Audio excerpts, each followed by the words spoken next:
Hello, Brad here, just to say we're super proud that the Friday 5pm podcast is sponsored by the Malt Miller, the UK's best home brew store. We use the Malt Miller for all of our homebrew experiments, as well as tapping them up for advice and binging on their awesome YouTube channel all the time. That's why whenever we release a homebrew video, we put a recipe kit live on the Malt Miller, so you can brew with the exact same amazing ingredients that we did. The same ingredients used by pro brewers. So alongside the Malt Miller's nitro-flushed hops, cold-stored yeast and milled-to-order malts, you can pick up recipe kits for our 5 Points Best Bitter, Russian River West Coast IPA, and now the fastest beer in the world, a hazy session IPA that goes from grain to glass in less than 48 hours. Sign up to their newsletter at tinyurl.com/Malt Miller to get 5% off your first order. With the Malt Miller's amazing customer service and Johnny's 48-hour recipe, you could order the ingredients on a Monday and be drinking the beer by the weekend. Speaking of which, it's Friday. It's 5pm. So enjoy this week's Friday 5pm podcast.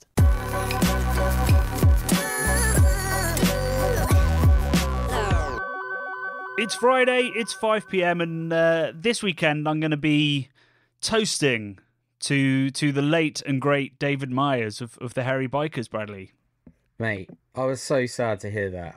I like those guys a lot, and I watched an episode of Hairy Bikers recently, and I thought he was looking quite well. So I was really shocked. So sad. Yeah, I very much thought, like, I knew he'd had cancer for a while, and I thought he was on the road to recovery, but it seems it wasn't that way. And he was a really influential. Him and Sai, the other Hairy Biker, were really influential on when we started doing more travel-y videos and stuff like that. Like, I'd say probably they were probably the main influence behind that. And I read a really interesting article about how they sort of came about at a time when TV presenting was very masculine, and they brought an entirely different energy. So were quite a change for telly. And I just think they were brilliant. And it's a real shame. Particularly David he was an honorary member of the British Guild of Beer Writers because of the work that he'd done supporting British beer and pubs. He presented, it was probably my first Guild Award, I think, in 2016. He presented me with that as well, and he was a lovely man. He was like, a fellow broadcaster. When we had a little chat afterwards, he was a very very down to earth and welcoming kind of guy. So yeah, I was gutted. What did they get up to in the episode you watched? What are they up? I haven't watched the recent ones. Oh, I couldn't possibly remember, Johnny. It's one of those sort of comforting TV shows I just have on in the background sometimes. I think I might have even been round at my mum's and it was on. But I just remember catching a glimpse of him and thinking, "Oh, that's great. He looks well." Yeah. They were probably making a pie somewhere beautiful. That's the vibe. Usually their that's thing. Always the vibe. Yeah, with what you're saying about the kind of like laddie masculine thing that was in TV. They like you say, they brought a different edge. They were very just so warm. I felt like genuine warmth exuding from the screen whenever they were on it. Such a great sort of synergy between them as well. I thought they were fantastic. It was like having two less drunk, more Geordie Keith Floyds riding machines and cooking in beautiful locations. They were a breath of I can't even speak. A breath of fresh air, Johnny. And I'm very sad to think that one of them is riding in Valhalla now. He's no longer there. Yeah, riding a Harley with wings. So I'm genuinely gonna toast to him this weekend. It was really sad news, but we have lots of good beer news. We do this week to talk about. So our venerable beer writer Roger Protz has hit the BBC, hasn't he? Yeah, cheeky little like top story sort of vibe on BBC News. I couldn't believe that when I saw it. Like, so basically, Roger, who I'm a huge fan of, he cracked open a 72-year-old Coronation Ale, making that beer nearly as old as him. That was brewed for the coronation of Elizabeth II, and he said it tasted like Christmas cake, which is a result for a 72-year-old beer, I tell you. Yeah, direct quote from Mr. Protz. It tasted delicious, like Christmas cake, molasses, licorice, biscuity. Sounds pretty good, doesn't it? Yeah, I mean, usually you'd expect it to be sort of caramel and sherry by that point, particularly because it's only it's a Green King, I guess an old ale. It was only 6.5%. So I'd have thought that would have been pretty sherried by this point. Yeah, there is a photo of the technical analysis of the beer, and at the end of it, it does say this ale is not recommended for drinking. Yeah, I just saw that. That's pretty wild, isn't it? Well, it sounds like it very much is recommended for drinking. There's also another photo, which is on that same label. The outside of it is talking about, what it was made for. And then it says around 500 bottles were put aside in a network of cellars below the brewery and remained there until 2001, when an examination of the building's foundations led to their rediscovery. That's quite cool to think about, isn't it? Obviously, everyone that worked there when it was made and that was aware of them down there had all gone. They'd all forgotten about it, and then they found this thing. It says the labels had been spoiled and the tops have rusted as a result of flooding in the cellars, but they still represent a fascinating part of our brewing and social history. So he would have been drinking something that had been under dubious water, Johnny. Not quite sure what sort of flood water that might be. Well, I mean, we've dug out beers from under the sea that have been... Yeah, that's true. That's true. If not necessarily drinkable, not poisoning. So nothing sure wrong. I mean, very oxygen low environment. Maybe that's why it survived quite well oxidation wise. That's a fair point. I'm not sure those ancient seafaring bottles might have tasted as Christmas cakey, but I'm guessing a bit more. I think they were even older. I think they were like 19th century or something. Yeah, I'm guessing they tasted like scampi fries or something at that point. Or very salty.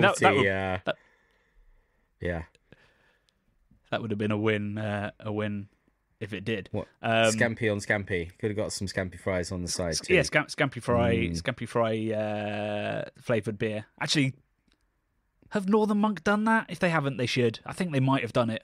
They've certainly done bacon fries, I'm sure. Seems like a thing, doesn't it? Yeah. So that's a big win for Protzi, and maybe we should be drinking beer that literally is not recommended for drinking on the channel and see. There used to be, oh my god, I can't remember his name. It was like Gatins or something. It was like a solo guy that used to eat like really old army rations and stuff, and it would just like be a film on his phone of like his hands on a sofa, and then he'd just eat it and talk about it. I can't remember his name. I've seen it's kind of that's pretty fascinating. Good. I mean, it's gross, but yeah. I'm up for that. Well, yeah. I'm up for that, Johnny. When I've seen, like, I've texted you photos of Coronation beers when I've been up in Norfolk. I found a hoard. I'm calling them a 1950s hoard of all different Coronation beers that were in an antique shop, but near a window, I might add. But so they would have been definitely light struck. Not that that's probably a concern at that point, but yeah, they were selling. So many different breweries got involved in that Coronation. So there must have been 10 or 20 different beers that were 50s Coronation. Then there were like wedding ones as well from the 80s, obviously, like Charles and Diana and stuff. I think they wanted like 10 quid a bottle, which maybe thinking back, that's not bad. But we might just about make that back in advertising. Yeah, I think if I see some again, I'll buy them. I was at a boot sale the other week, Johnny, and I saw, I thought another hoard of like interesting old beers, right? Because I could see there were loads of beers in a really old crate, and I walked up, and they were like, it was like Foster's and Carling, but like from the 80s or something, like really old bottles. And I just thought 90s, I reckon. They were like grim. They look grim as well. I mean, those beers are going to taste terrible. Absolutely, like just wet cardboard. I couldn't believe they were in really poor condition as well. And the guy was trying to sell them. I thought I don't know who would buy those. Maybe that guy you're talking maybe about. Maybe there's a Foster's the old army obsessive rations. Out there. Yeah. I once maybe. I met a guy that buys like he buys and sells Lynx cans from like the 90s, like very rare SKUs of Lynx smells. People are idiots. Yeah, you can. I mean, not necessarily him if he's making money from it. The people that are buying it are the idiots. Yeah. He's a beer guy. We've met him at stuff. I can't remember his name. All right. He's always like actually, yeah, dressed. that's ringing a bell now. I think I might have been there when you met him. You know the guy. He's He's like ginger guy. He's not like massively tall, but he wears lots of cool clothes. Yeah. Yeah, he used to work for Goose Island or something. That's it. I think so. Yeah. I can't remember his name. He lives south like me. But hey, if you want some vintage Lynx, awesome bourbon county style, he's your man. He's your man. I'm just actually looking. Weirdly enough, so I went to I was the sommelier for a dinner at Parliament a couple of months ago, and I got given by the folks of Robinson's 2 bottles of their King Charles III Coronation Ale. Oh wow! So is the done thing that I should dig underneath my house and put the bottles there, and then let an old beer writer in 50 years try them, or should we try them? Maybe we should try and get a collection of Coronation Ales for a video. We could probably get Elizabeth, maybe the guy before George. Is it George? George was. Elizabeth. I think it was George. Yeah, not a royalist, but yeah, George was. I think before, wasn't he? Was he the one that abdicated? We could probably get George, Elizabeth, and Charles. Yeah. And we could get some royal wedding ones as well. Some royal wedding ones too. Yeah. I mean, drinking the Diana one doesn't feel great, but maybe the Camilla one. I don't know if people did a Camilla one or not. No one was. She's only the Queen Regent after all. Yeah. I mean, what even is that? Anyway, more beer news. I mean, this is not really news. This comes from the Star for a start. But Sheffield, I'm just going to read you the first sentence of this article because it's glorious, right? Sheffield has retained its title as the real ale capital of the world after a comprehensive report commissioned by the University of Sheffield.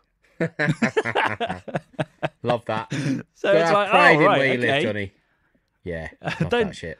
Can't possibly see why that report might be biased. That's great. To be fair, it seems that Pete Brown, another venerable beer writer, actually did the report for them, and I trust Pete Brown. Although he has been referred to by The Guardian, this was a whole scandal. He was referred to as a professional northerner by some horrible writer in the Guardian. So he definitely has some serious love for the North and probably for Sheffield as well. I know his favourite beer is Jaipur. I think that's. But yeah, I mean, so apparently Sheffield is where we should be going for real ale, and we have been to Sheffield and made films there. The capital of real ale seems quite the claim. Off the top of my head, I'd have probably said Manchester. Or maybe Leeds. Yeah, maybe Leeds. I'm not too sure. The North is strong with cask though, isn't it? For sure. I think that's so unfair to call someone a professional northerner. It's when I've never heard anyone be called a professional southerner. Never. What they're trying to say is that he trades off of the fact that he's northern. Was the criticism? I get it, but that shouldn't even be a thing, really, should it? Because what they're sort of suggesting that's like a sort of fairground exhibit or something, like, oh, look at the northern person, something like that. Very cheeky, very very cheeky, Johnny. Not a fan of that Guardian right there. Typical Guardian, innit? Typical bloody Guardian. Yeah. The next bit of beer news. It's been a busy week in beer studies, right? But this one's big, okay? It comes from another reputable source, The Sun. But you're really... turns out, right? Go on. I've been dredging, what is it, bottom of the barrel stuff, but it turns out that sniffing beer, wine, or ripe fruit could help reduce your risks of cancer or Alzheimer's. Just sniffing, though. And this is down, just sniffing. This is down to, believe it or not, diacetyl. So actually, sniffing bad beer or Czech lagers could... It says it works similarly to drugs currently used to treat cancer when it's inhaled, according to this study. A seemingly legit study by the University of California. So hang on, the diacetyl acts like a sort of anti-carcinogen. Is that what you just said? You just did. You just well, said. I don't want to said put cancer words drugs. in. Cancer and dementia. So, Oh, dementia. Because I thought you said dementia at the start. That's what's throwing me there. well, Alzheimer's. Interesting. Yeah. So Yeah. essentially, they found that the diacetyl, sniffing diacetyl. I mean, this just doesn't sound plausible, but sniffing diacetyl altered the DNA of human mice and fly cells without even touching them in this study.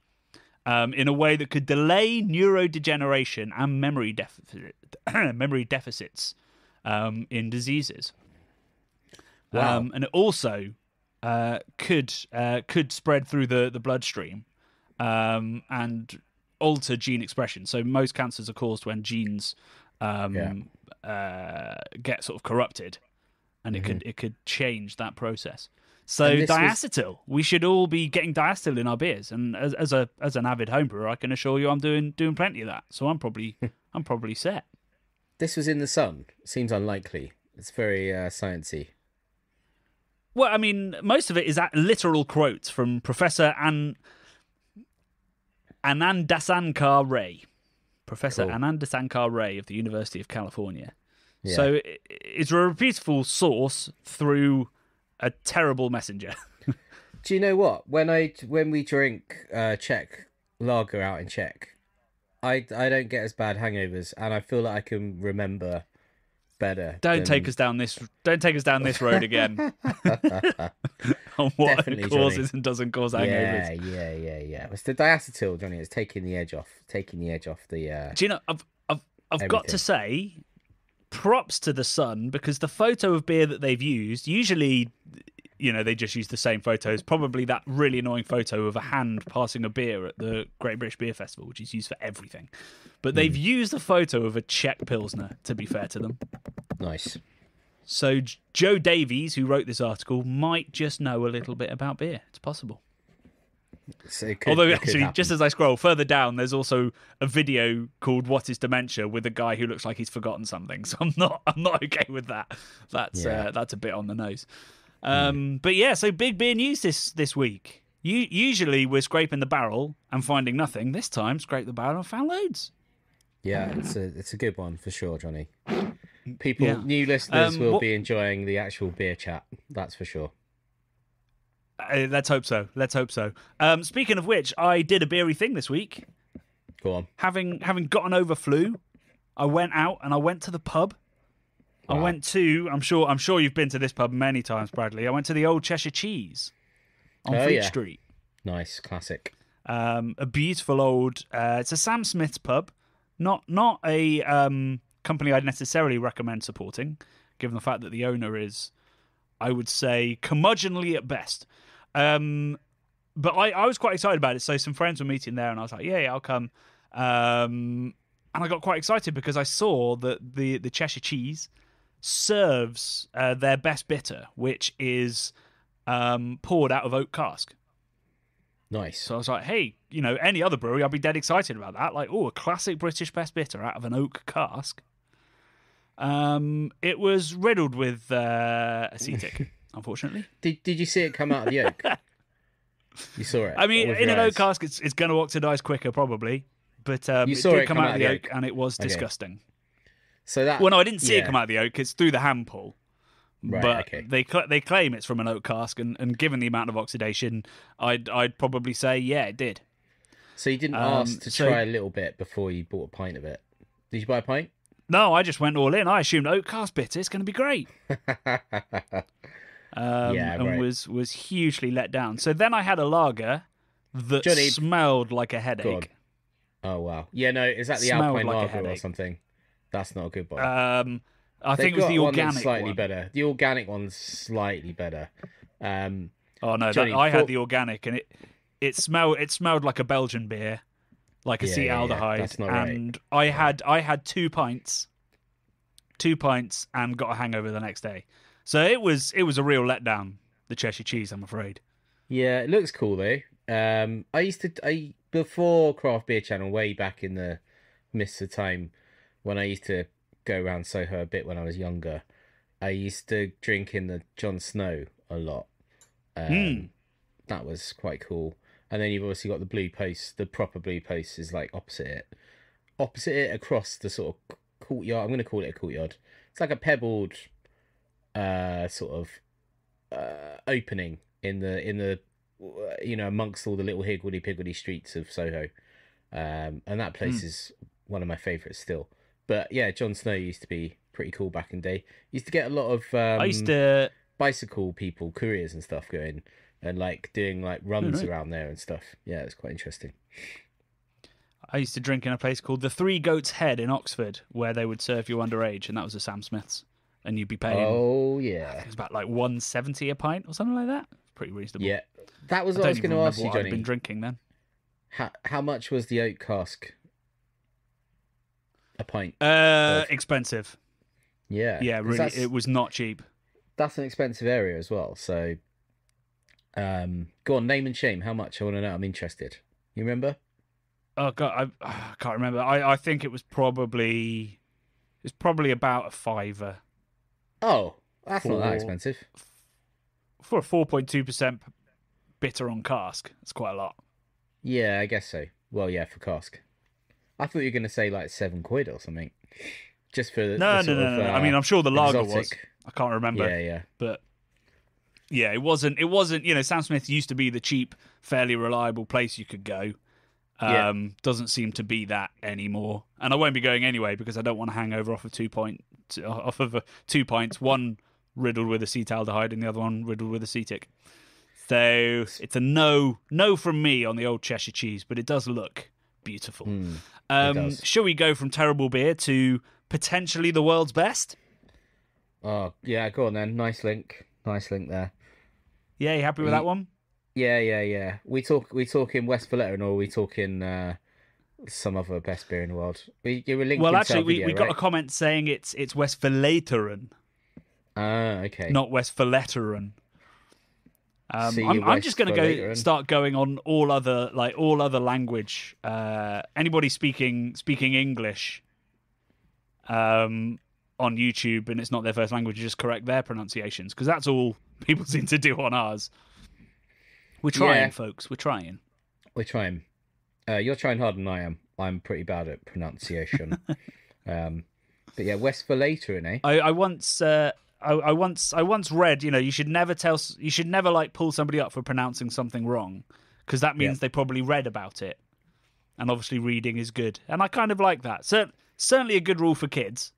I don't know whether it is for people in their 40s, but anyway, we're going to say West Valletta for the rest of this podcast until we start forgetting.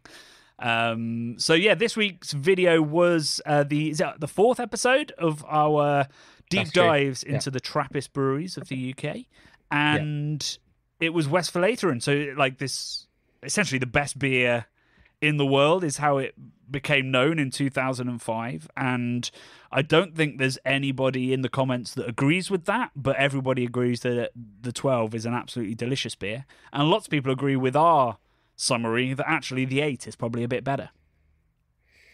I mean, it's that was what we found, and that's what we found previously as well. It's just a fantastic beer, the 8, isn't it? The 12 is obviously exceptional as well. The blonde, you drink that every day. But yeah, the 8's the winner. Surely the 8 is the winner there.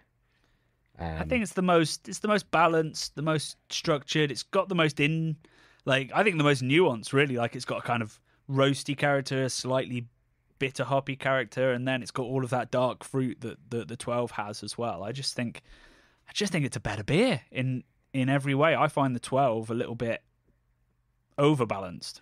Not as in too balanced, but as in it's overbalancing. Like, I find it too caramelly and almost mentholy a little bit. That kind of savoury herb slight character.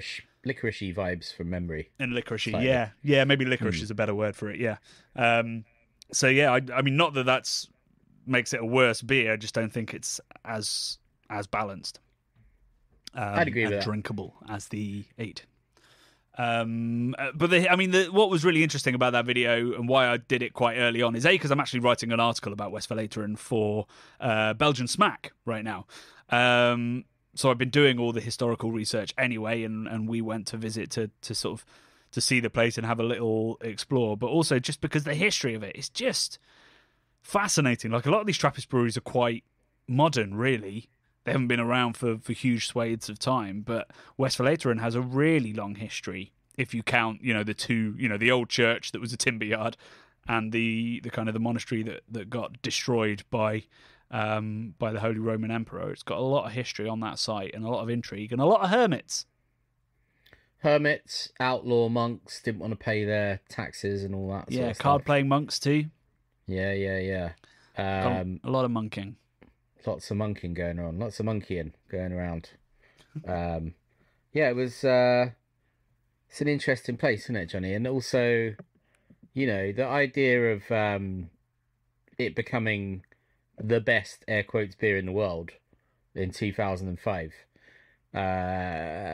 spearheaded by a very small contingent of rate beer super raters. We're going to call them super raters, probably, right? Yeah, I think so. I think they've earned it. Some of them are testing thousands of beers a year. I call that super rating. Super rating / alcoholics, all rating it insanely high and creating a sort of fever pitch in summer of 2005, Johnny. You said in the video, the poor telephone monk, who was already relegated to telephone duty in a monastery, which is probably not. I don't know. Given how hard labour it is to be a monk, I'd be like, yeah, I'll do the phones for a day. Yeah, but who's ringing them? Who's ringing them? Probably not many people were ringing them. 100,000 people a day when they were releasing beer. That was what I was getting onto. He went from probably the odd person saying, can I come and see where you live or something? And maybe the odd heavy breather or some weirdo or whatever. Very random people. Maybe someone asking for, quotes from the Bible or inspiration from God or something once in a while. Yeah, I mean there might have been some demand, because the year before on Rate Beer it was voted the second best beer in the world. So it did come out of nowhere. Well, 100,000 phone calls a day. Did you say? Did you say a day? Yeah, on the days when they announced that there was beer available. Right. Yeah, 100,000 phone calls a day, and that's 2005. Summer of 2005, Johnny, which I must say, was a very good year for pop music. It had go on. It had the biggest hits of summer 2005. This is an all-time classic pop song. Kelly Clarkson, Since You've Been Gone. That was right up there that summer, Johnny. That's a tune, isn't it? That is a good tune. I feel like a lot of bands have covered that because it is just genuinely quite good. Shake It Off, Mariah Carey. Actually, that's not what I'm thinking of, is it? That's a different song. Ponder Replay, Rihanna. Was that her first song? I feel like that was when she was very Barbadian. No clue. There's a lot of Mariah Carey that summer, Johnny. Shake It Off, right, and We peak, Belong Together.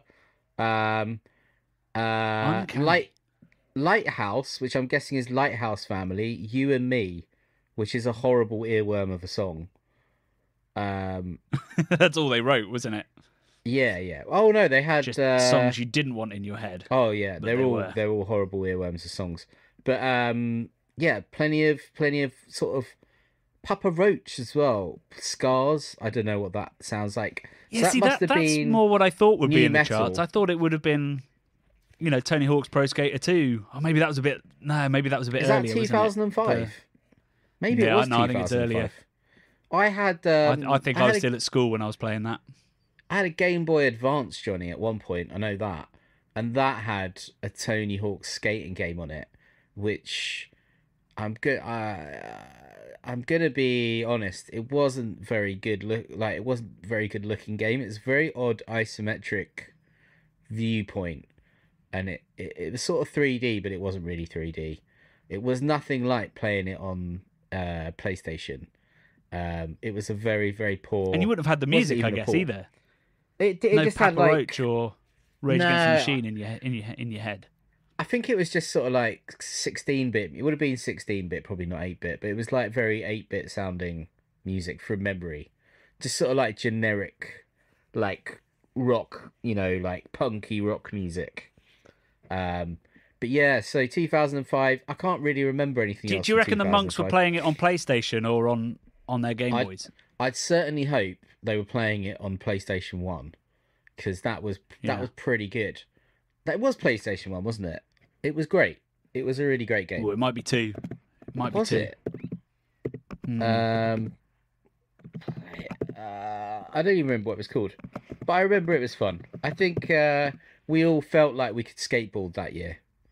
All computer gamers, We all We found really out felt pretty it. quick that we couldn't. Yeah. But anyway, I mean, that wasn't 2005, I don't think. So I Okay. don't know why we're still talking about that. Yeah, But I maybe. mean, you say that was a good summer for pop. I'd say it was a pretty terrible one if Mariah Carey was up there. Yeah, you're probably right. Although she has got some pipes on her, hasn't she? She's pretty good. I'm not going to deny she can sing. I'm just going to deny that she had the better writers working with her. Yeah. Through most of her career. Tony Hawk's Pro Hawk- Skater 2 was 2000. Oh, right. And Tony Hawk's So the Pro full- Skater was 1999, Johnny. 1999, mate. Oh wow, they were cranking them out. Yeah, that was pretty good. That was good.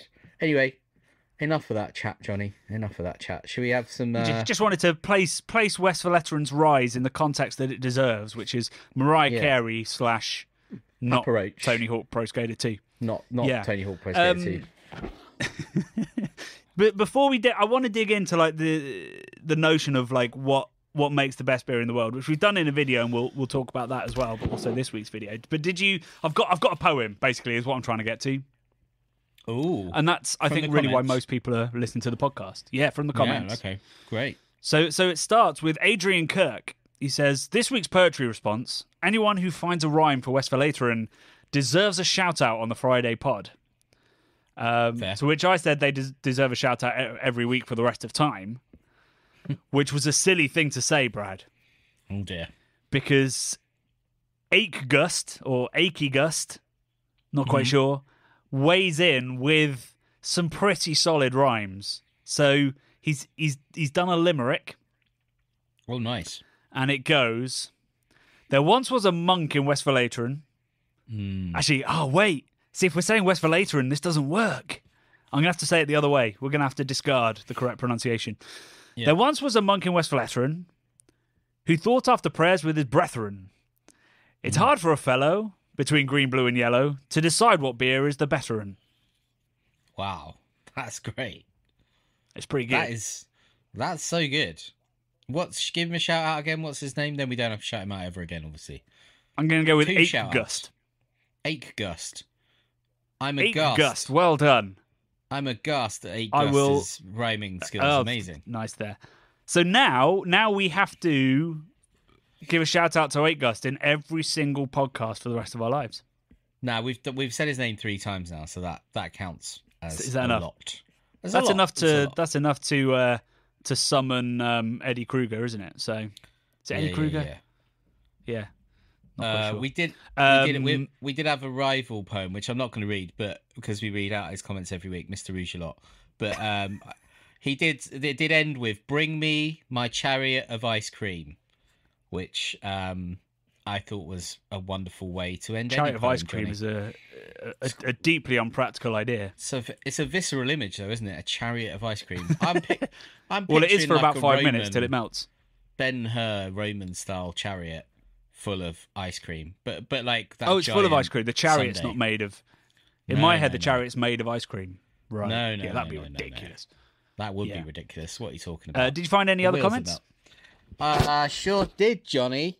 I sure did. I've got one from Igmu DN6RI, which is a sort of name that is also generated, and I'm going to be honest here, an old person might use because they don't understand the internet very well. That's probably a bit harsh, isn't it?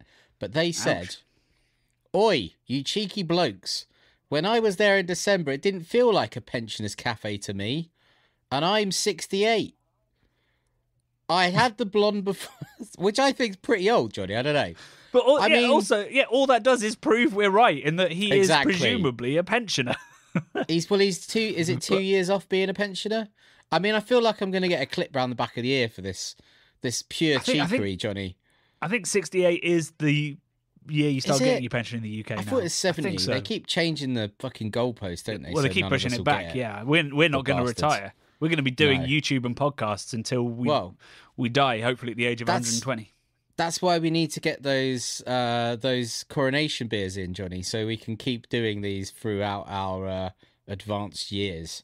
And we need to get the whatchamacallit? What was it?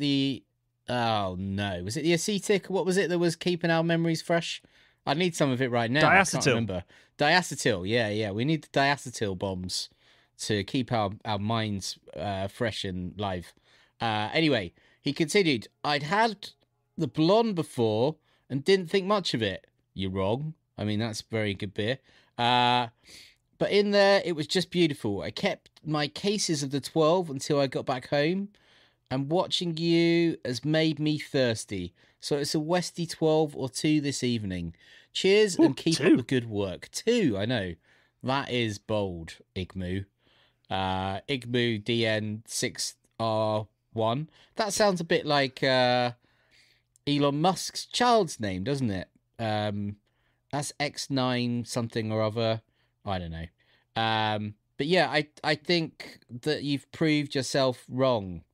If you felt like...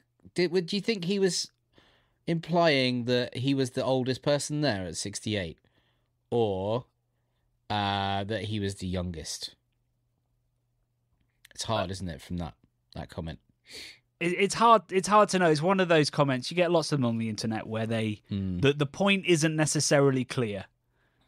There were quite a few actually on this video where you just sort of read them and go, I don't know what you mean. And I feel a bit rude replying like, sorry, I do not understand this comment. Yes. We had another comment, Johnny. We're working on a list of different kinds of monks, deeply skilled monks that they've specialised in various very small tasks. Like we've had all sorts of monks. Today we've just mentioned telephone monks. But Hannes Lind commented, I'm adding the tax evading monks to the list. After admin monks and security monks, the list grows. I also said outlaw monks, I believe, in this video. So the list does indeed grow, doesn't it? Yeah, I think they've been brought up before, the outlaw monks.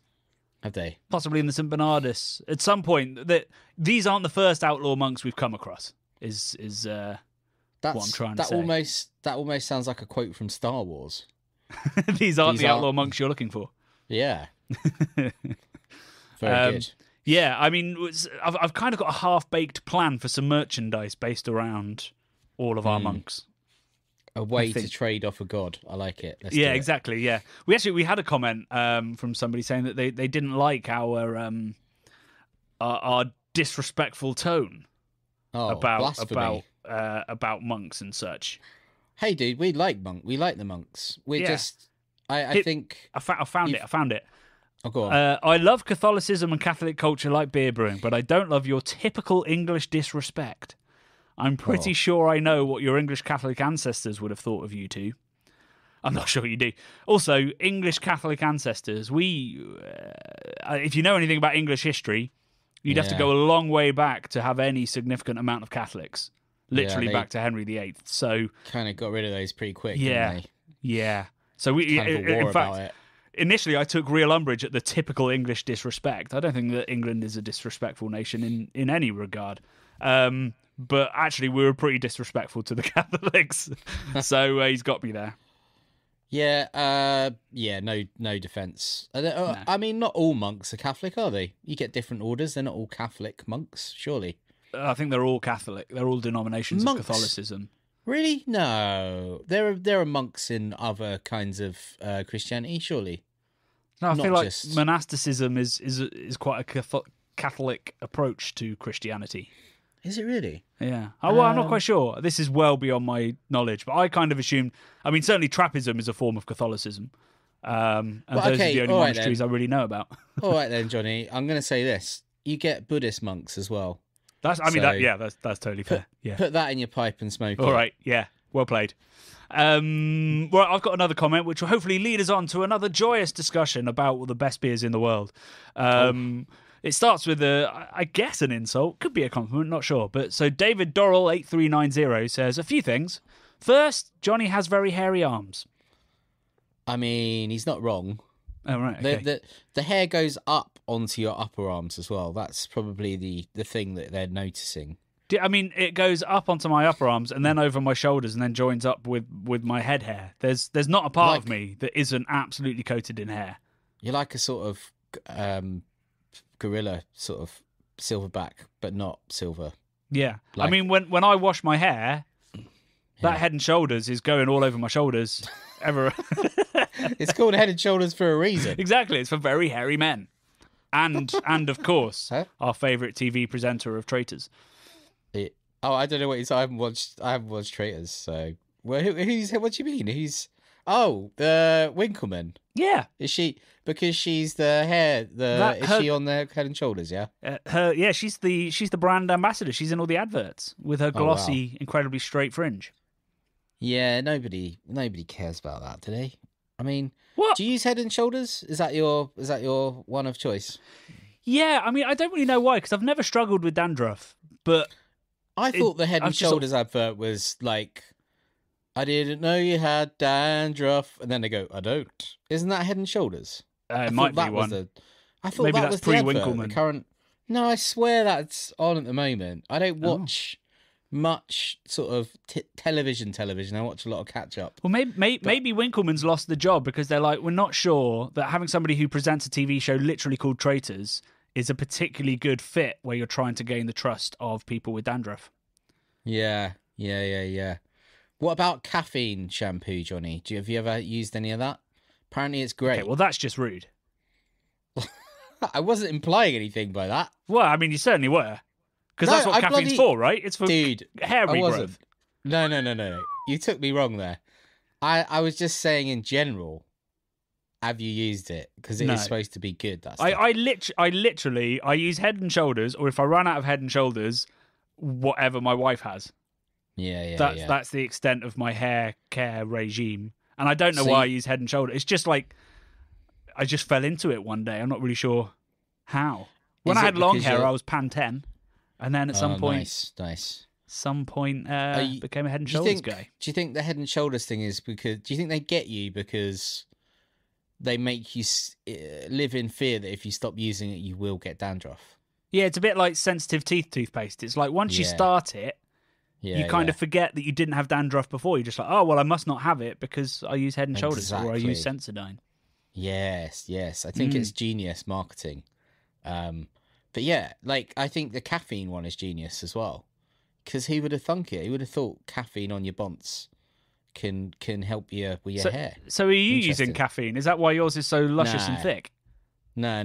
I use mane and tail. Like what? No, I don't. But in Blades of Glory, Will Ferrell's character uses horse shampoo for his lustrous mane, and he's got a special brush that he.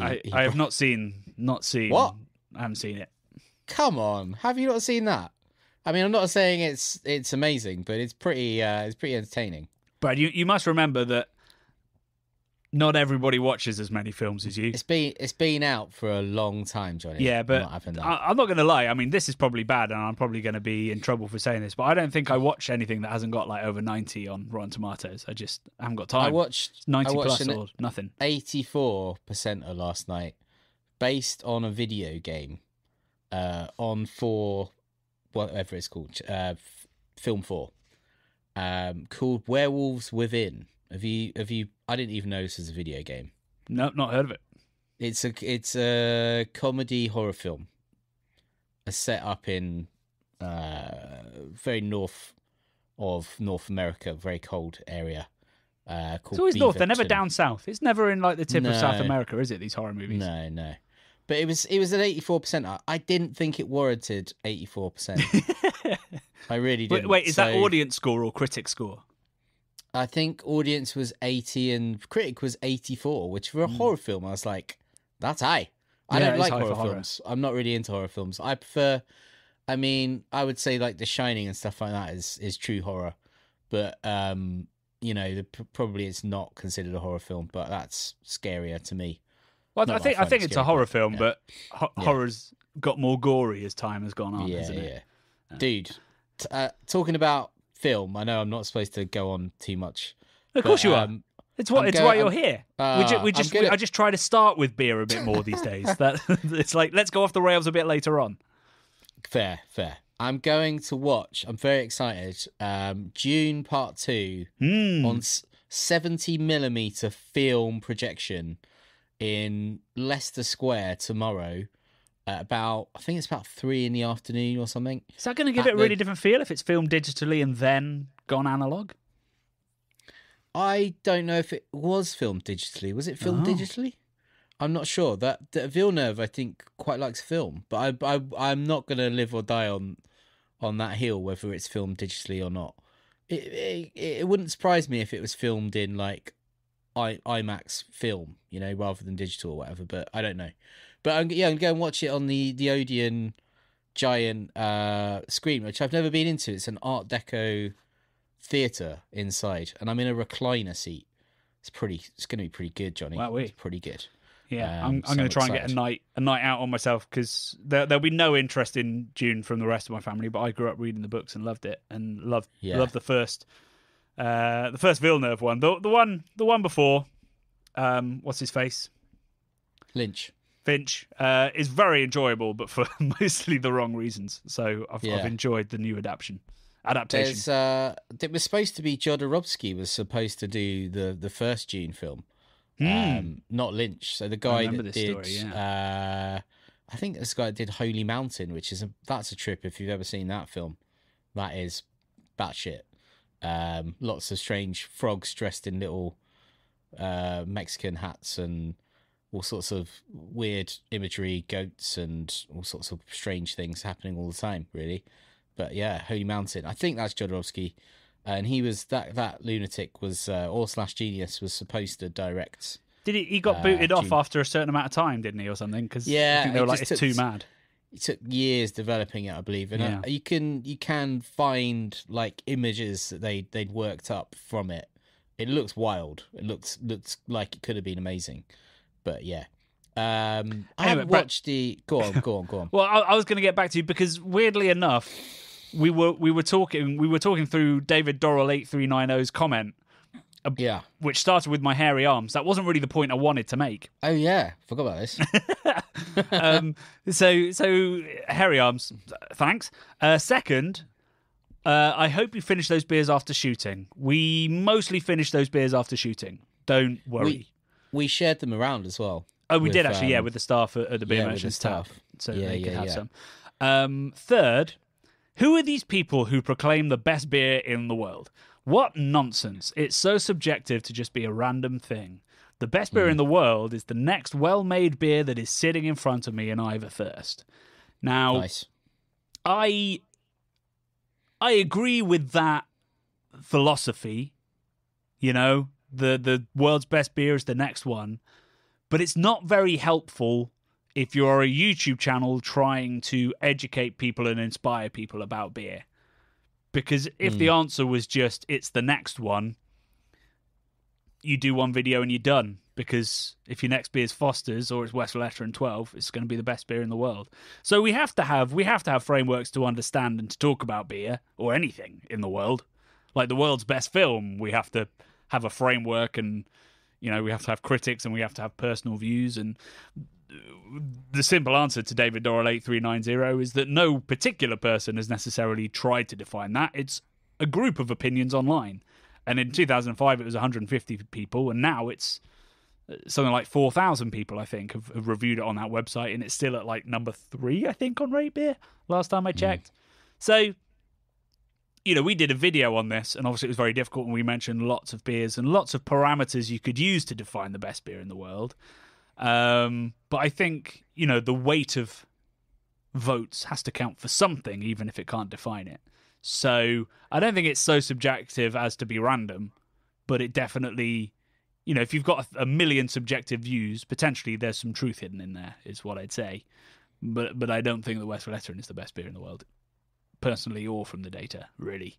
I mean, it's actually not, because now it's something from Toppling Goliath, a big barrel-aged imperial stout, is supposedly the best according to Rate Beer. And I think it's a mead according to Untapped, as if that's comparable to beer. But so it is kind of nonsense, David. I agree with you. But we need to talk about it because that's how we make sense of the world. I do have hairy arms, and yes, we do finish the beers unless the beers suck. Yes. So all in all, we've learnt a lot there. It's been an educational video for more reasons than we necessarily expected. Anyway, I think that's all we've got time for, Bradley, unless there's something burning that you need to get out. Made that sound like an STI. I just mean no, nothing burning I need to get out. Just all I would say is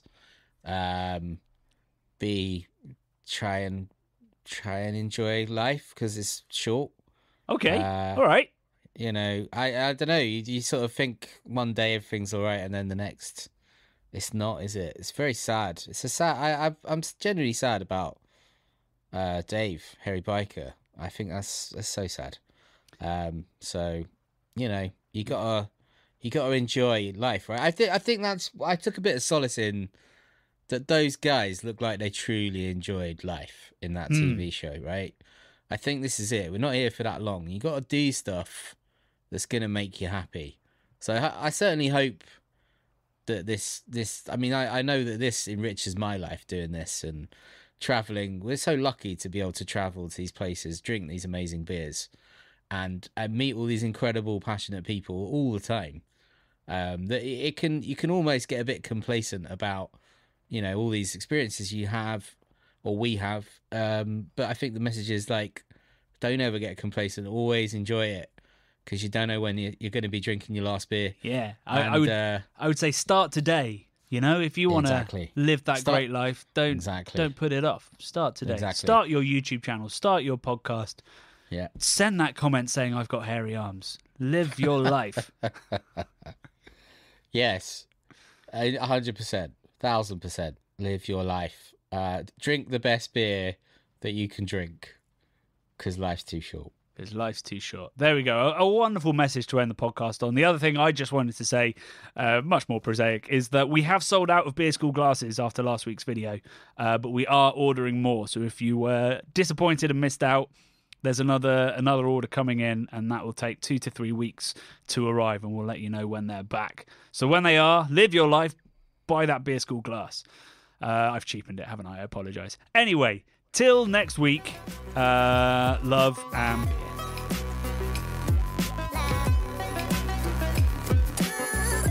The Bubble and Friday 5pm podcasts are brought to you by the nerds behind YouTube's craft beer channel. You can watch over 400 mini documentaries at youtube.com/the craft beer channel. And if you love what we do, support us via Patreon and get access to merchandise and our amazing Discord forum, a positive and welcoming space for everyone who loves beer, food and homebrewing. Love and beer.